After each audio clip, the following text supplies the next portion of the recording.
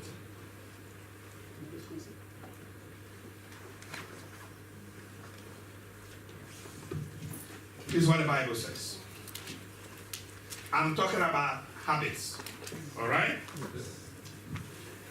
And in the morning, rising up a great while before day, the Bible says he went into a solitary place and then prayed.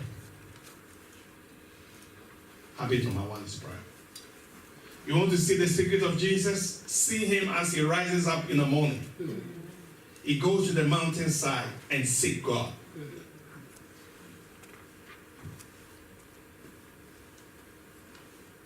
That was how he began his day. Now this is God himself interceding. I know of one pastor who doesn't pray anymore. He pays people to pray. See, nothing can replace your wrestling with God. Because prayer, as you know, is what opens access to you. Prayer is what gives you the advantage over others. Look, listen to me. There are things you can accomplish in one day instead of 10 years if you pray. Oh, yeah. There are things you can struggle. There are mistakes you can avoid when you learn how to pray. Because when you pray, you catch the spirit of wisdom and revelation. God shows you things. God said, don't go there. Stay right there. Don't make that decision. Sit here. God will direct you. What happened to believers who just shut their door and pray until something happens? Until heaven shows up. I mean, Moses could stay in the presence of God with fasting and praying. Today we have become microwave believers. We want shortcuts. We want food that is already prepared. Pop in the microwave, 5 seconds ready to eat. You know those are not healthy. That's right. That type of Christianity, you read the book of Acts, is full and birthed in prayer. We can't have the power. When the man at the beautiful gate met the disciples said, silver and gold we don't have, but such as we have. Where do you think they were going? The two of them, Peter and John. The Bible said they were on their way to a prayer meeting. Today the church have silver and gold, but we don't have the power. In fact, if Peter and John, and maybe this might offend somebody, but it's okay. If Peter and John were living today, they would be considered unsuccessful ministers. Yes. Because they don't have a jet, they don't drive a car, they don't have a designer suit. That's right. But they have something that today's pastors don't have. That's right. They don't need to manipulate, lie, and say all kinds of manufacture miracles. No, they say we have something. In other words, I may be poor, I may not be able to pay my bill, but I've got something. Yeah. I say, take the car, take the money, take them. And I'm not saying God has not blessed. My wife will tell, we've been blessed beyond, and I mean it, beyond our imagination. But money does not mean anything to us. If money means something to us, we'll not even be standing here today. Money means nothing to us. Amen. Because God has shown us there's something that we have that is more valuable than money. Now, when I meet preachers who talk about more money than a relationship with God, I know they haven't met God. Because when you meet God, material things will be immaterial. I'm telling you. So silver and gold we don't have. But such as we have. Say, but Pastor, don't you believe in giving? I believe in giving. We have never lacked. God has never, as a church, never lacked. In fact, when we ask for giving, now listen to this, we get more money than we ask. So I know what I'm talking about. Because we have taught our people not to hold on to material things. When you teach people that way, they give it away. They give it away. When it's offered, they give it away. Why?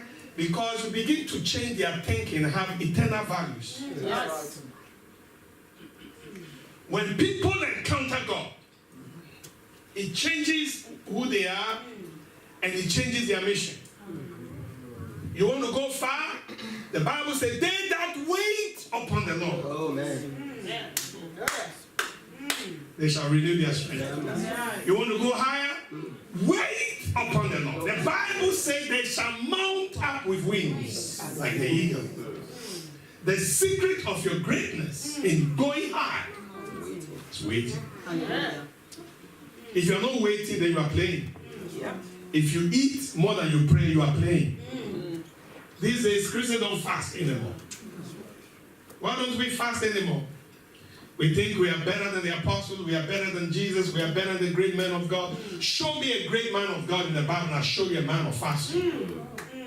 So some of you've given up. There's too much. There's too much food in London. There's too much food in the West. So we come here and we stop fasting. Some of you, before you came here, you were fasting just to get a visa. You got here. Well, maybe I should stay here again. I'm talking to someone. You got here, there's breakfast, lunch, dinner, and in between there are snacks. Almost eating. You can't go far. Lord have mercy. Jesus said, man shall not live. Somebody say, bread alone. When you live by bread alone, you're not going to go far. I am telling you. I was talking to one man of God and he was saying, oh, Pastor, those were the days we used to fast. And now God has prospered us. It's time to eat. So all this suffering we are suffering now, God has given us small blessings in order to fast. Let me tell you something. That which is birthed by fasting can only be maintained by fasting. Yes. Amen. You hear what I just said? Amen.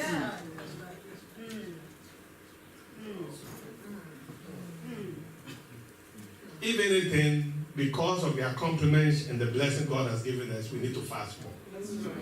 For this month, we just declare fasting. People say, oh, Pastor, it's Christmas. I say, the devil doesn't go on Christmas. Amen.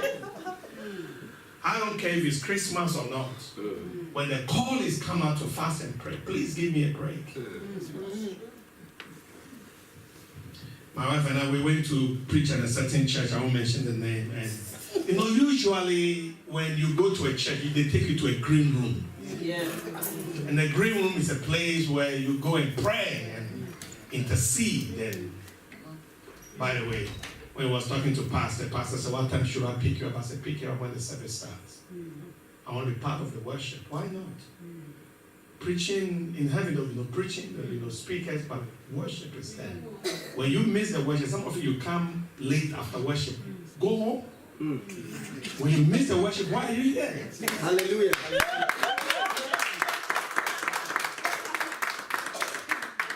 In our church, before the service starts, I'm there. Hey, I want to meet my king. I want to encounter my king. Amen. Stay in the room. You are a pastor. You are higher than worship. You are bigger than praising God. So they take us to a green room. They say, Pastor, we'll pick you up. We'll come and call you after the worship. I said, Are you serious? I want to be part of the worship. Yes.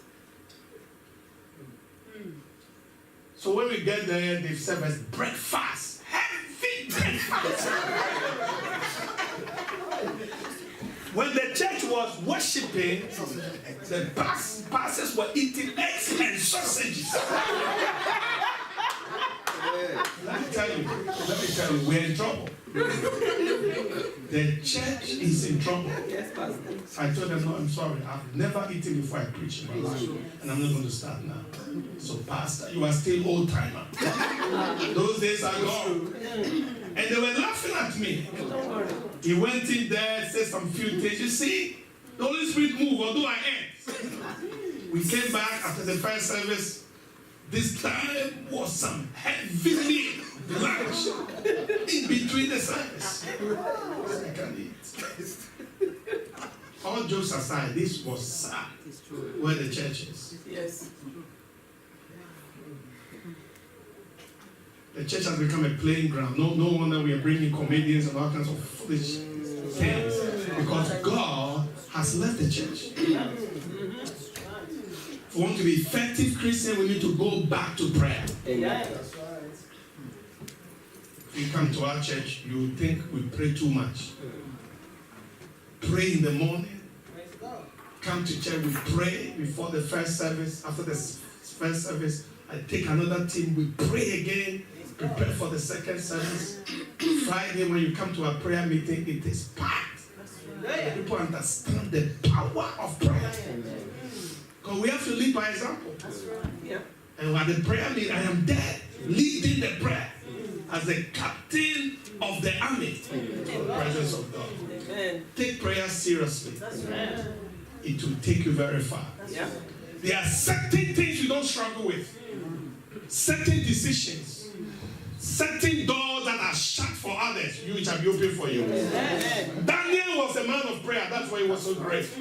The Bible says every morning he will open his windows towards Jerusalem. Open his windows towards Jerusalem and pray. And they said, Daniel, when they attacked Daniel, you know what they attacked? They didn't attack his car or his house. They attacked his prayer life. So we don't want you to pray anymore. And that's what the devil wants from you, your prayer life. Because if you can get to not to pray in the morning, not to pray in the afternoon, not to pray at night, it will make you weak. You can't go far. And when you're not praying, every temptation thrown your way, you will suck up to it. Your prayer life is what the enemy is after. Your prayer. So you're feeling tired, you're feeling distracted, you're feeling not wanting. You can watch television for 3 hours, but you can't pray for 20 minutes. What kind of believer are you? Prayer. The next thing is purity. I know these days we don't preach about holiness anymore. And that's sad. In the book of Hebrews 1, it said, because you have hated iniquity, you've loved righteousness and hated iniquity. Therefore, the Lord your God has lifted you above your fellows. Purity is what will separate you from others. Say, Pastor, what are you talking about? Let me tell you about something about Samson some of you may not know. Before Samson was born, God told the parents. How many people do you know? Not even Jesus Christ, his case. How many people do you know in the Bible that before they were born, the angel tell them the particular food they must eat because they don't want you to eating this junk food to affect the baby. Say you shall not eat that, drink that, strong drink or eat that, for what you are carrying is greatness. Samson was a special child and the parents were instructed specifically what they must eat. So you know that this child is going to be special. This was a child which is different. His ability, his qualities has never been seen before. He's going to have a special strength. And Samson was born and we knew that this boy was going to be special. The first recorded word that came out from the mouth of Samson was this. First word that came out from his mouth. I have seen a woman from the Philistines and I want her. And that was his end. That was his end. Couldn't keep his eyes off the beautiful women from the Philistines. Anytime you read about Samson, he was there, a woman lying on the lap of a woman, in the house of a woman. And I've seen it so many times, it's sad. Great men, great women, great singers, sleeping on the lap of women or men. Because they couldn't have self-control. Can you imagine what kind of life Samson would have lived without a Delilah? Can you imagine? I can only imagine. But all that went into waste because that man couldn't stay pure. I call that the Esau syndrome. Selling your greatness for a temporal fulfillment. And many of us, we do that. The little fleshly enticement is enough for us to sell our soul. I was in Ghana recently, in my country, that's where I come from.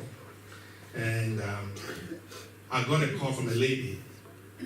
She used to be a really powerful woman of God. I should say singer, really worship leader. Called me, had one of my sermons on holiness, said, Pastor, I need to talk to you. He said, this is what the Lord is using in the past. But I went through a situation, I got broke. And I went into a relationship with a man who bought me an apartment. And a long story short, I've compromised my calling. So I can't shake it off. It's a beautiful apartment in the city. And he gives me money every month. What do I do, Pastor? I said to her, Jesus said, if your right hand causes you to sin, cut it off. It is better for you go to heaven with a deformed body than to go to hell with your whole body. That's right. Yeah. She looked at me and said, I'm not done. If your right hand causes you to sin. Now these are the words of Jesus. He said, cut it off. And I said, you got to leave that apartment. You got to walk away. If it means you have to become homeless, be poor, live under a bridge, so be it. Amen. There's a price to pay for righteousness. That's Amen. That's right.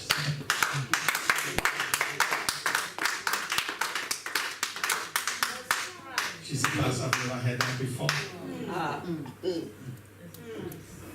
I told her, narrow is the way that goes to the eternal life. Only few on it.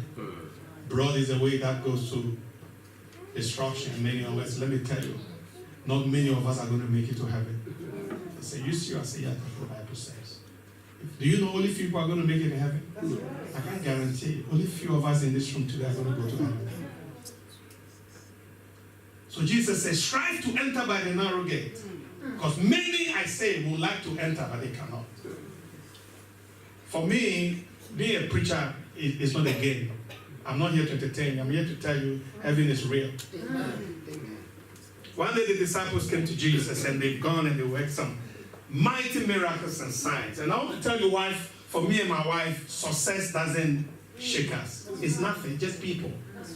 You have all these people in your church, it's just people. We'll come and we'll leave it behind. But what is most important is whether you make it to heaven. My wife would tell her, I just want to make it to heaven. The disciples came and they saw mighty works and they saw Satan fall like lightning. And Jesus told them, do not rejoice that demons are fleeing. He said, rejoice that your names are written in the Lamb's Book of Life. There's nothing that drives me more than to make sure that my name is there. Your name, do you know your name can be there? It can be blotted out. Yes. Jesus said you have to watch how you live, that your name is not blotted out from the book of life. I know this preaching, nobody preaching these days. So it's all about money and they tell people to give me this, how many people. You know, it's a joke. Yep. You know why? Let me tell you something. We got a new bunch of preachers who have not met God. Yep. They are just motivational speakers. Yep. People who just read secular books and come and tell you 5 that.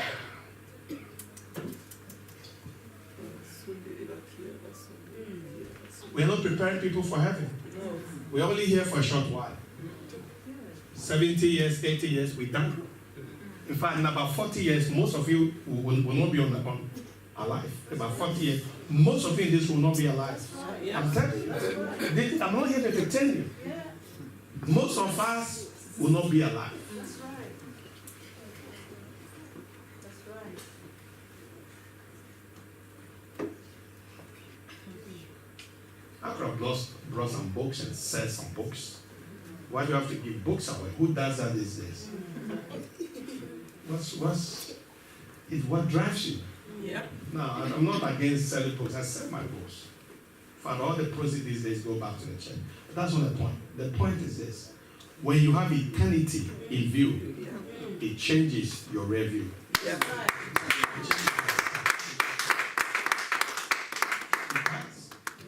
I could be dead tonight and I have to stand before a holy God.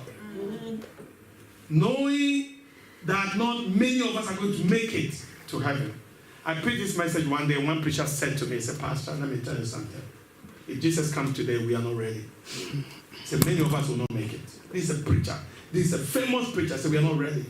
So the messages you are preaching, I was talking about the second coming of Christ, which nobody talks about these days. I said, to take us by surprise. While Jesus is preparing to come, we are busy making money. 3 offerings, 4 offerings, 5 offerings, 6 offerings. We are not interested in the soul of the person. I want to tell you, if you're listening to my voice today, are you ready for heaven? Yes. Say, Pastor, look, you don't know when you're going to die. You've got an expiry date on your body. You don't know when you will fall. That's right. That's right. I have a member of my church just before we came in here, just arrived at the airport and collapsed. Took it to the hospital like a joke. 3 days the doctor came into the family. 52 years or something. He said, there's no hope. As I speak to him, rather, he's on life support. Said, healthy, strong man just came, just collapsed. He thought, okay, maybe dehydration, just gone. Life can happen to you so fast. I've seen children die, adults die, young people die, old people die. You don't know when you're going to die. And the Bible says, appointed unto man to die once, after death, there's judgment. I don't know. How many have I given you? 2. Oh, I'll give you everything before I'm done. Okay. Are you ready for the third one? Yes. What do you have? The third one is a publication. Read. You got to read. The Bible says, my children are destroyed for lack of knowledge. No, you know what that means? What you don't know can kill you. You can go as far as your knowledge. Yes. Read it. We don't read the Word of God. We don't read anything. Let me tell you one of my secrets as a preacher in North America. He says, why has God made you guys so successful? Let me tell you how. When we arrived in North America, I knew that if we are going to be a church of all nations, if I'm going to reach, God did not call me to reach just one particular nation or tribe or color. God called us to be a church of all nations. So it's okay. God, if I'm going to reach all nations, I need to know how they think, what made them laugh, what made them cry, what moves them. I want to know their habits. I want to know where they are itching so that I can scratch it. Yeah. And you know where you begin? Begin with the bestsellers. That's what they read. If I come to London and I want to know where people are itching, I read the bestsellers. Why are people reading? Why is everybody reading this book? It's a window to the soul of the culture. Why is this book so popular? I want to read it. And once I read it, if Jesus is the answer, then you got to find the questions. If I want to know you, girl, what's your name? Yeah, open your eyes. Yeah, you. What's your name? Naomi, that's a beautiful name. You have to give credit to your man. Buy her land for that name. It's a beautiful name. Naomi, if I want to know you, the first thing I want to do is find out the books you read. That books that you like to read will tell me about your soul. Yep. That's how you read. When Paul was in prison, he asked for 2 things. He said, bring me the cloak. I'm feeling very cold. In front of 2 Timothy, and he said, and the books.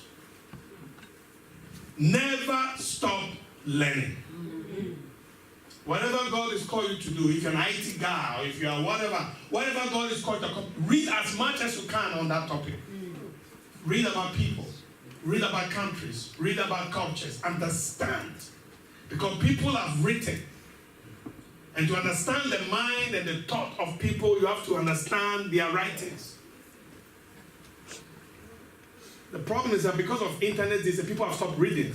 Yes. You know, I'll talk to my daughter. So I'll ask my daughter a question. She said, give me a second. She take an iPhone, problem, give me the answer. So that's the problem with a generation. The problem is that when you get to the exam hall, you're not going there with your iPhone. I know today you can find everything on Google.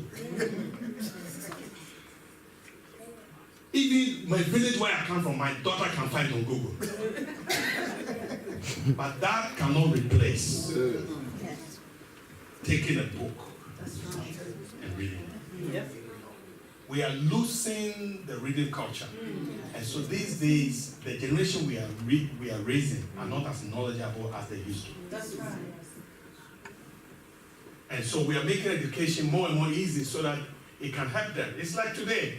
You know, I don't know about Britain, but in Canada, when you fail as a child, they don't let you repeat. They do the same thing. What kind of generation are we raising? And then we wonder why they cannot find job. Because look, sometimes you have a degree, you go for interview, your degree don't match your knowledge. So yeah, you have a BA, but you sound like somebody who have a diploma. So when they were raising us as children, you stay there till you pass. You have a beard and you are still in grade 4. Oh, we don't want to destroy the emotion of the child. And blah, blah, blah, blah, blah. But read. You don't pass, you don't move on.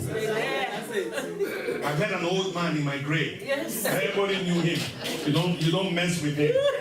But he's not moving forward until he passes. Read. Number 4. I wanted to pursue great people. Now let me tell you. You can go so far as your mentors. Find people who have moved ahead of you, who are doing great things. Learn from them from far and from near. Even if you can't meet them on one-on-one, read their biographies. I love reading biographies. Learn about their mistakes. You see, great people can teach you not to make the same mistakes they make. In other words, what will take you 10 years to accomplish, you will accomplish 1 year because you learn from their mistakes. Learn from great women of God. Learn, read about their lives. If you love the internet, by all means go, but don't just go and watch Nigerian movies or that movies. Read some documentaries. If you really want to waste your time on Netflix, then please do something that will help you move forward. For every Joshua, there was a Moses. And every Timothy, there was a Paul. And every 12 disciples, there was a Jesus. You got to go and find that person and let that person take you very far. I preached a message long ago on about 12 relationships that you need in your life.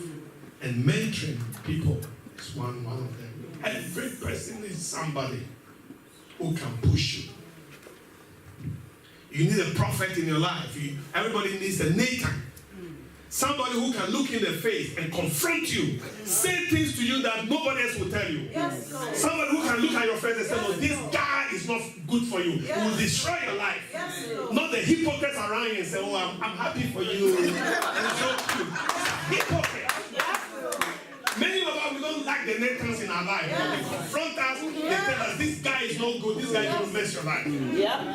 So what are you doing? Say, a prophet will tell you, what are you doing with this girl? Look at where you are heading, look at where she's heading. But she's beautiful. Say, cute can take you through your value.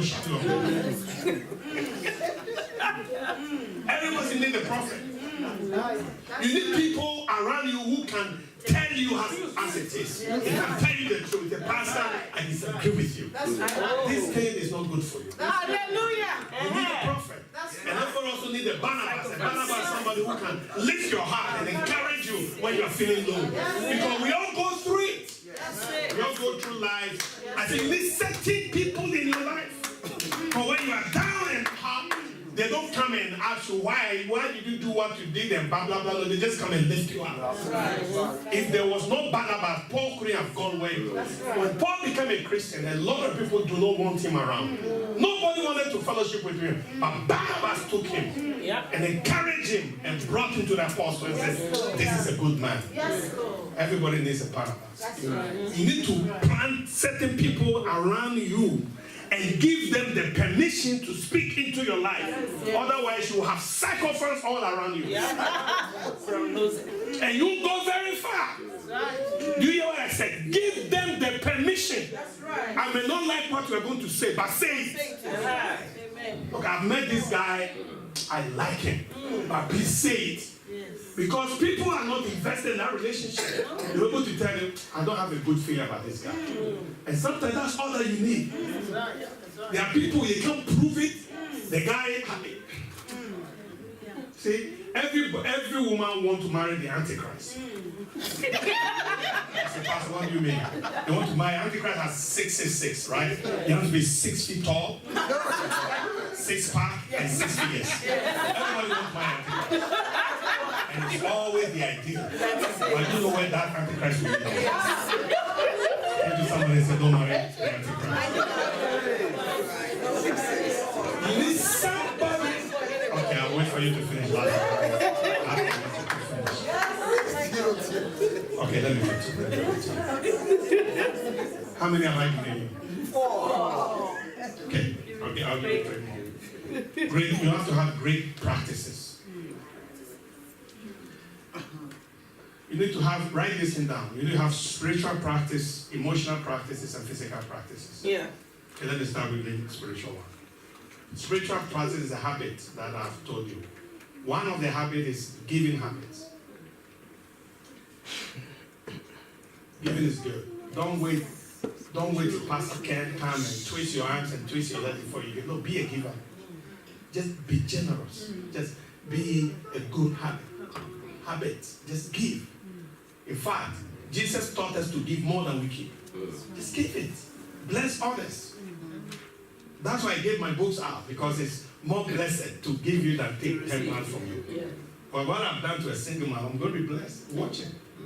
I know I'm going to be blessed. Teach people how to give, but be a giver yourself. Teach your children. Be generous. Be generous. In the New Testament, we see people who, when people gave, Jesus said, this is good. It's a good habit. The widow had nothing. Jesus, that's a good habit. But she's poor. That's great. Be generous. Told the rich man, give, just sell it. Give it to the poor. Just give it. Somebody had a land, sold it and give it. Just be givers. My wife is a great giver. Sometimes I see her write it. I make sure that I check what she's writing first. Because she's great in giving. Sometimes, you sure you want to sign that? So let's shut up. Just give it up. Because she learned how to just give. It's a someone. Somebody brings me money, I get $1,000. I say, just give it. Somebody just bless me that money. So just give it. Because we have seen what God can do. Yep. Emotional habit is you have to learn to give love and receive love. Some of us don't know how to receive because we don't know how to give. No, God created us with the ability to receive love and to give love. If you don't know how to receive love, you are broken. Something wrong with it. If you don't know how to give love, there's always going to be something that is missing. It's going to be emptiness. You have to learn to love people. You have to learn to receive love. To love and be able to receive love is what makes us human. I'm not even talking about Christian. Brokenness, when somebody is broken, is simply, I'm not going to go there, I don't have time for that. But brokenness is simply when we either not receiving love or not giving love. We become very broken, we become depressed, we need medication, all the rest. Love, learn to give love and receive love. Number 3, physically. You need to have good physical habits. By that, you need to eat well. know somebody thinking, are we in the gym? Yes, we are in the gym. Need to eat well and exercise regularly. It's very important. I've seen great men of God die before their time. Not because God was able to keep them, but because they were eating stupidly.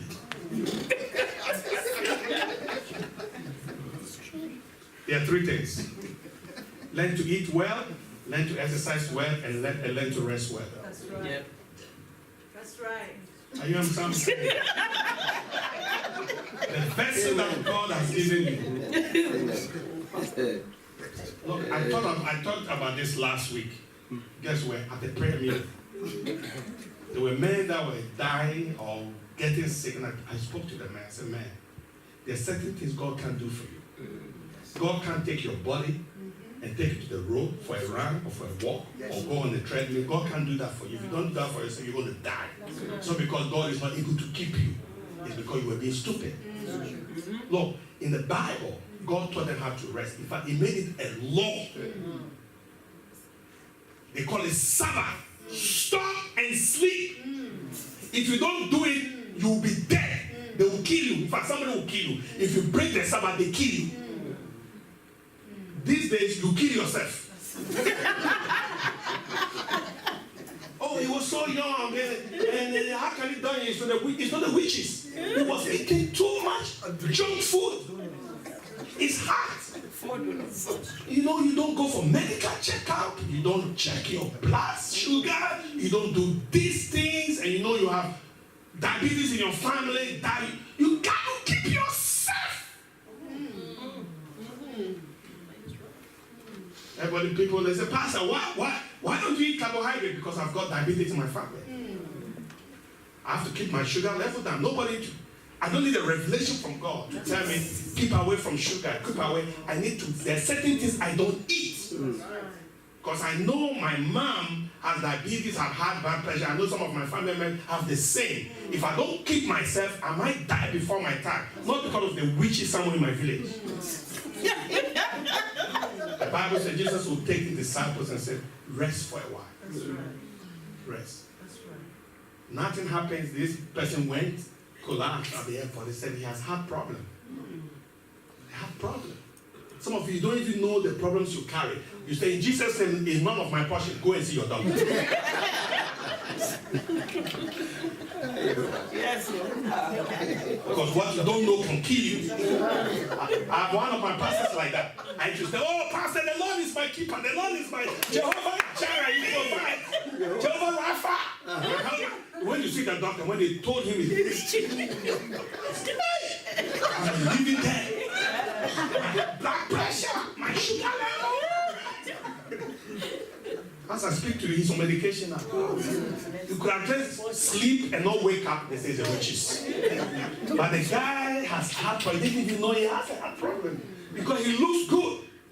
He looks skinny, but he's sick.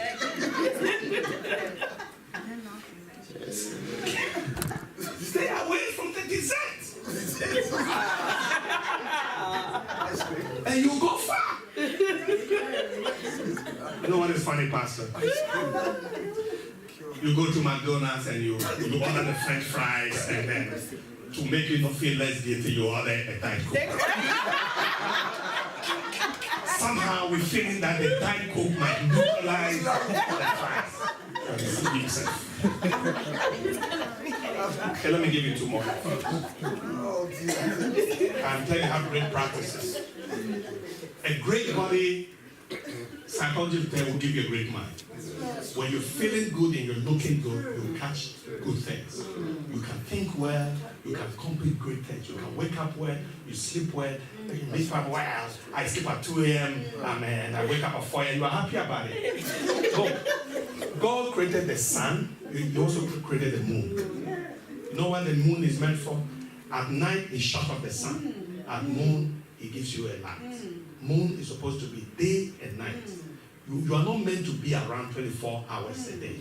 And you are proud of it. Oh, me, I just get 2 hours. And you are going against creation. That's right. God created day and night. Night means you must sleep. And when you are not sleeping, it affects your heart. I know somebody is laughing. That's a whole preaching. Number 6, you need patience. let me mention this. Number 6. Are you with me? The Bible says Hebrews 6:12, through faith and patience you accomplish the promise. Now listen. God is always interested in the process. We are interested in the product. Yeah. If you don't learn to be patient, you're going to miss your destiny. Yeah. Whether it's your husband, whether it's that great job, whatever God wants to take you. God wants to accomplish something in you. You are more interested in the product. But God said, I want to accomplish a character in you. I'm more interested in the character than the husband. God told Abraham, I want to give you a child, but you got to wait 25 years, the process. You got to be patient. I want to work something through you. When finally Isaac was born, God said, sacrifice Isaac. Abraham said, sure, take it. Why? Because he has accomplished something that his relationship with the father is more important than Isaac. Yeah. That's what God wants to accomplish. Yeah. That the product doesn't become more important than the process. Yeah. The same with Joseph. Didn't Joseph see dreams and things and everything was bowing? He went through it from jail back to before he became a prime minister. Why? It took him 17 years. Why? Because God is a process. You need to be patient with that. Yeah. We're always in a hurry, but God is not. But God, I pray. God knows you pray. God knows He's going to accomplish that. Many of us, we do what I call miscarriage. We wait on God. If God doesn't come quickly, we do it ourselves.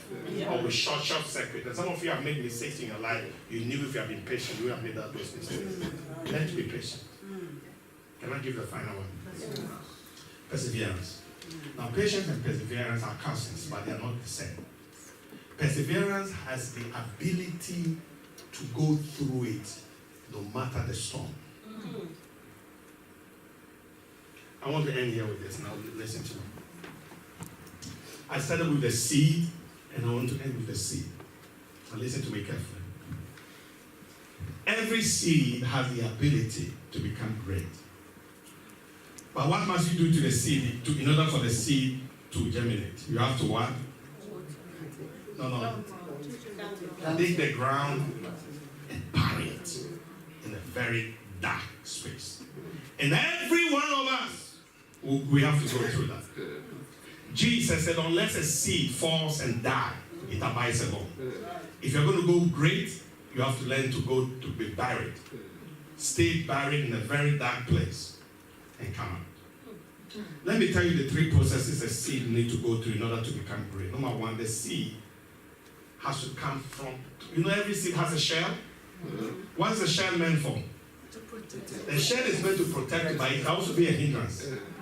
Because the seed has to come through the shell, and the shell is very hard. And most seeds don't come out because they can't penetrate the shell. But the shell is not meant to destroy you, it's actually meant to help you, but you still have to come out through it. So the shell must crack. But that seedling must still penetrate. Once you come out from the shell, the next thing you have to face the soil. You come out from the shell like, oh, I've come out finally. Now you're ready. You are surrounded by more darkness and more soil. And you have to come through what? The soil. And when you come through the soil, then the sunshine is waiting for you. 3 things. The shell, the soil, the sunlight. It takes perseverance. You have never been a seed, so you know what I'm talking about. But the seed has to go through that shell, has to go through that soil. And then the sun, like Jesus said, some seed don't germinate because the scorching kills it. There's nothing you can accomplish through life if you don't learn to persevere. Joseph did not die in prison because he persevered. David did not die in the wilderness because he persevered. God has a plan for you, and you are going to face. Life happens. Some of you have been abused. Some of you have gone through bad marriages. Some of you have been mistreated, abandoned, rejected. But keep on going. Because to accomplish and to be where God wants you to be, there's greatness within you, and don't let anything stop you. Will you bow your head up for a prayer? Will you take a moment in the next 30 seconds? Just a piano, please. Just a piano. I want you to pray right now and ask God. Say, God, there's greatness within me. You've called me to be a great Christian. I know that, oh God, there's something inside me that tells me that I can do great and mighty things. But Lord, listen to all the 7 things I've shared with you. And if any of them is lacking in your life, ask God to give you the grace to accomplish it. Maybe your issue may be prayer, maybe purity, maybe people you need in your life, or some practices, or patience, or perseverance. Talk to God right now. Jesus. You can be a vulture or a chicken, you are an eagle. Doesn't matter what your father has told you, what your teacher has told you, what others have told you, you are an eagle. And before you pass on from this planet, you need to make sure that you mount up with your wings. You belong to the air. You belong to the air. You don't belong to the ground. Because God has given you wings to fly, to flop. Holy Father. Holy Father. Speak to somebody right now.